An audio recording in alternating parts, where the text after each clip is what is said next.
Gracias por continuar con nosotros. Él fue vicepresidente de la República y recientemente lo hemos visto muy empoderado en las protestas junto al equipo de campaña del expresidente Leonel Fernández, luego de que éste no ganara las primarias del 6 de octubre. Hoy lo tenemos en nuestro segmento Protagonistas para que ustedes lo conozcan más a fondo.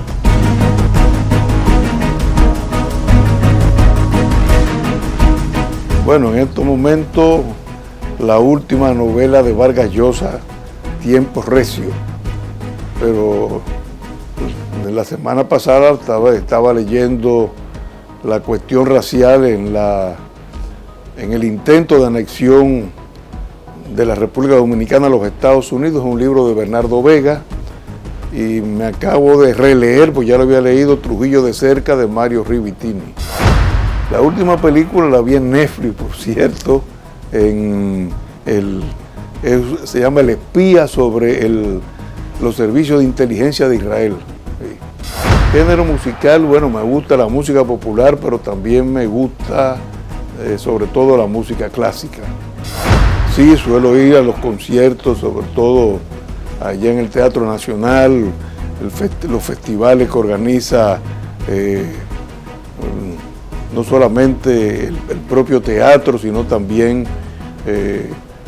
la organización que preside doña Margarita Copelo. Generalmente en las temporadas de conciertos soy prácticamente un abonado a las temporadas de conciertos porque me gusta mucho la música.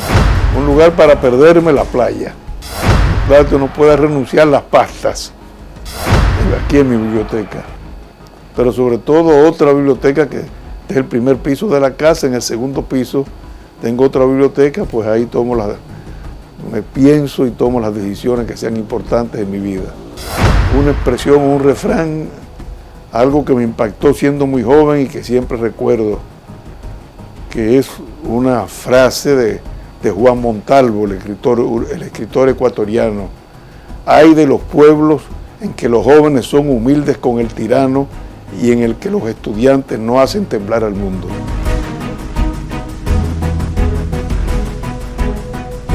Señor Alburquerque, gracias por recibirnos y permitirnos conocerlo más allá del político.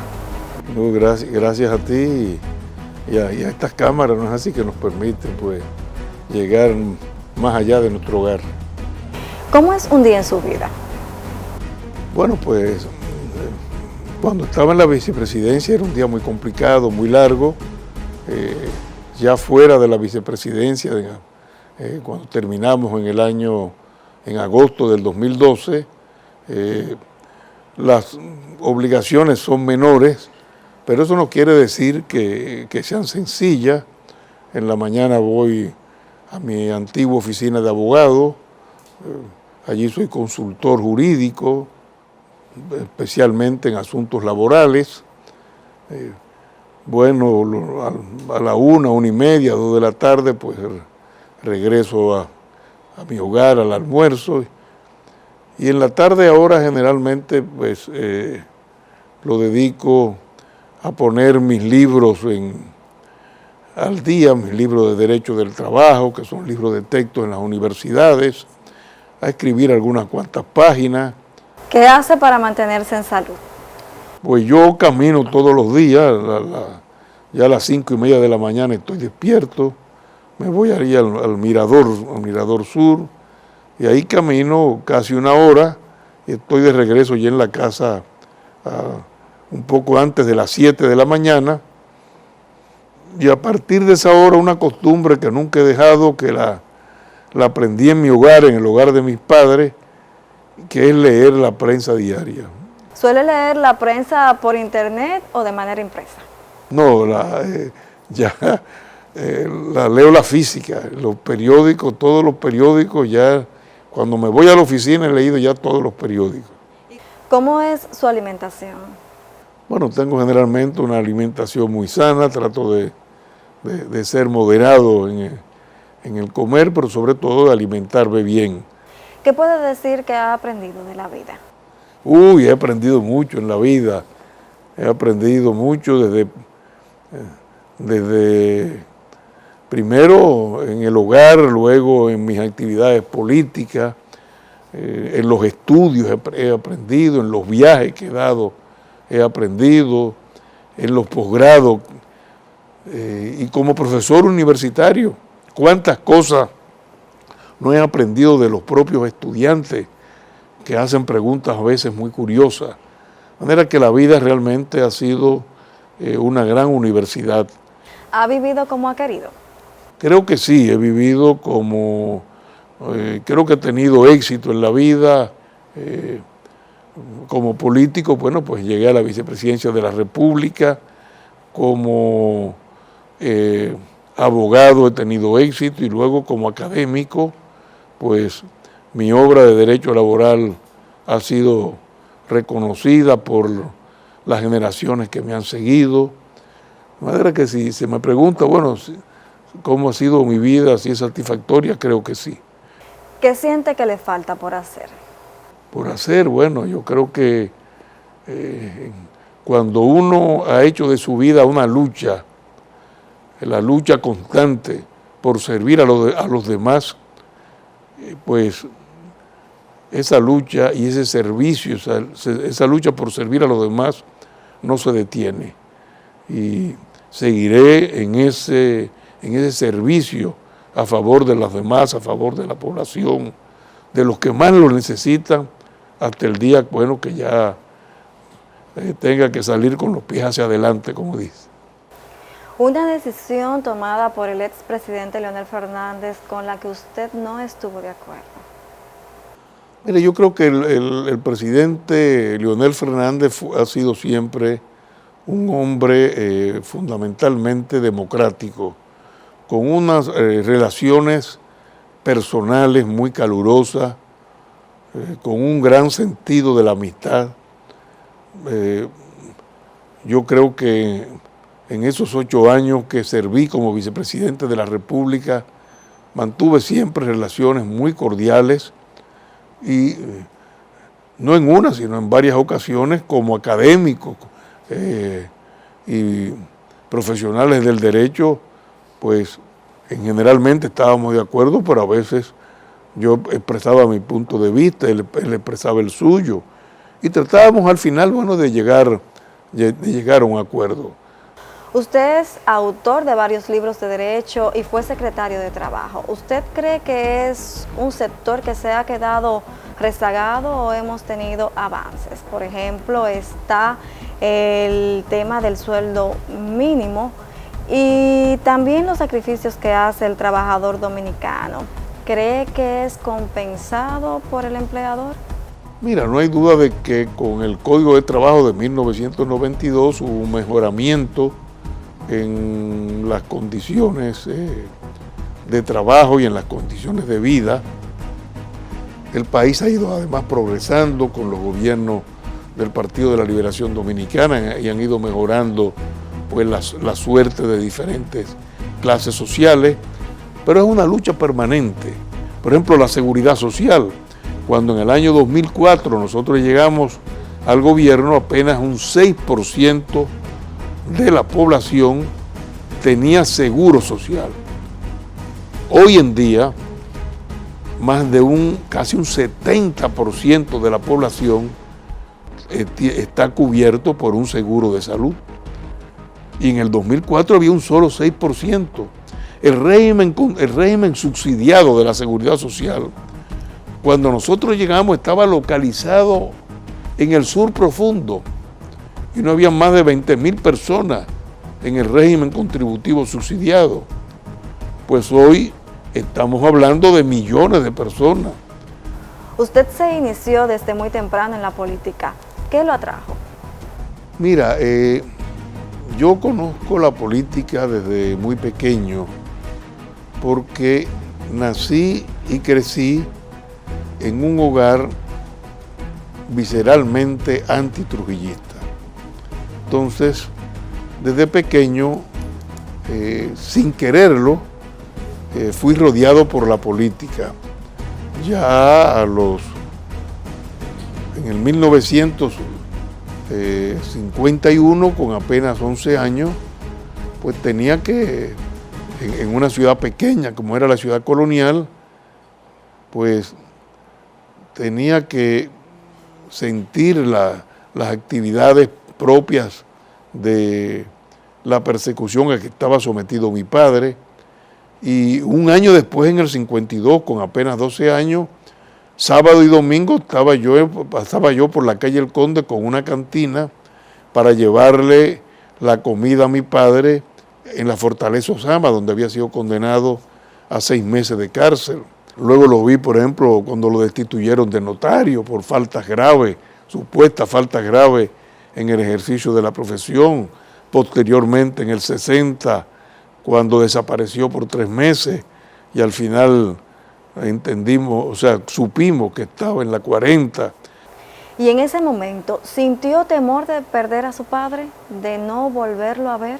Naturalmente que sí, porque yendo hacia atrás, en el año 1949 fue la expedición de Luperón, encabezada por Horacio Julio Ornes Cuascú.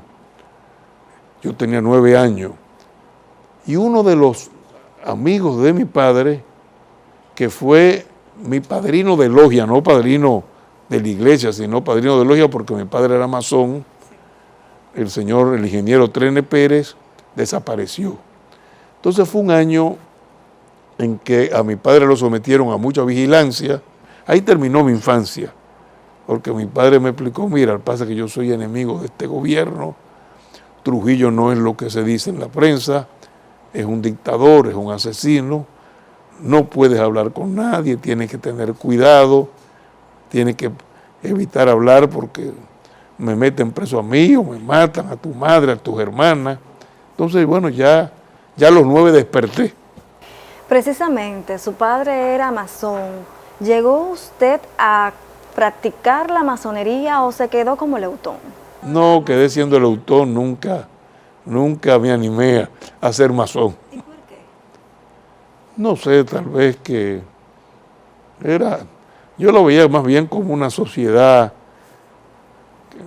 a la cual le agradezco muchísimo, porque papá pudo subsistir, porque sus hermanos masones, pues, viendo la situación en que se encontraba y la persecución en que se encontraba, siempre lo escogieron como secretario de la logia Cuna de América, y como secretario le pagaban un sueldo, y de ese sueldo, bueno, él podía defenderse, porque los ingresos eran escasos.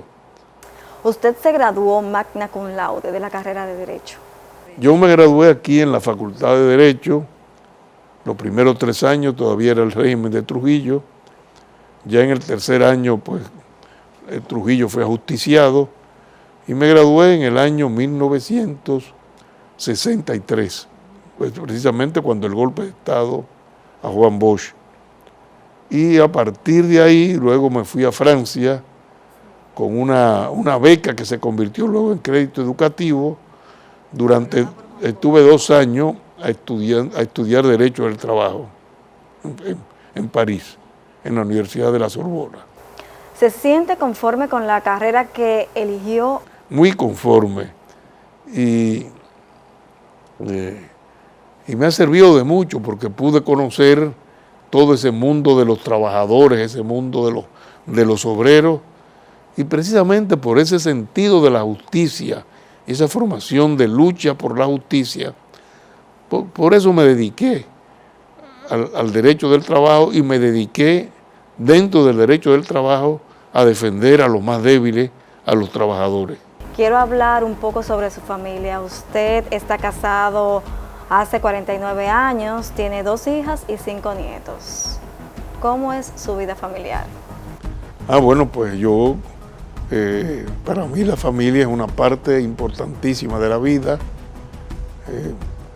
Gracias precisamente a la ayuda de mi esposa, pues he podido dedicar mucho más tiempo a la política. Y mi esposa es ingeniera, es licenciada en química y trabaja en un laboratorio farmacéutico, todavía ahora sigue trabajando en un laboratorio farmacéutico. Y hemos tenido 2 hijas maravillosas, una es médico, oftalmóloga, y la otra, la mayor, ha seguido los pasos de su madre, licenciada en química, y también trabaja en la misma empresa donde trabaja mi señora esposa, que es ya vicepresidenta ejecutiva de la empresa. Tiene más de 40 años trabajando en la misma empresa. Y luego esas hijas se han casado y me han dado ya 5 nietos, una hembra y 4 varones. ¿Cómo es la vida de abuelo? Bueno, yo solamente con una frase lo defino. Si hubiera sabido que uno quiere tanto a los nietos, hubiera tenido primero a los nietos que a las hijas. Bueno. ¿Qué usted cree que pasó en el PLD para desatar la crisis que actualmente atraviesa? Mira,